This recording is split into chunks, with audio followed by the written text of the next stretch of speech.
Hi everybody, this is Judy at Judy in the Kitchen. Today we're talking about spring mix, and I have a list of specific food and flavoring combinations that are known to pair well with spring mix.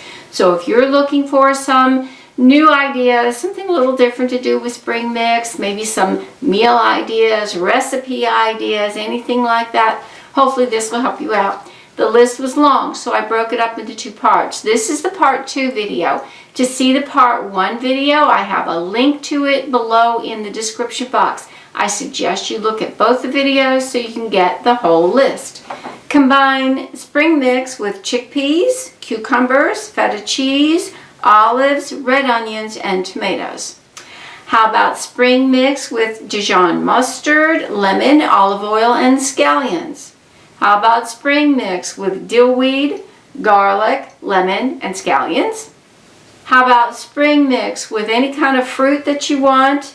Toasted pecans, dried cherries, and croutons. That sounds really good to me.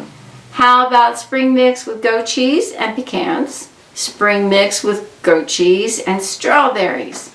Spring mix with green olives, toasted almonds, vinaigrette dressing. How about that? Or spring mix with lentils and rice. That's a little different. How about spring mix with pears, walnuts, and sherry vinegar? I do hope this helps. Let me know if you have any other suggestions below. Take care. Bye for now.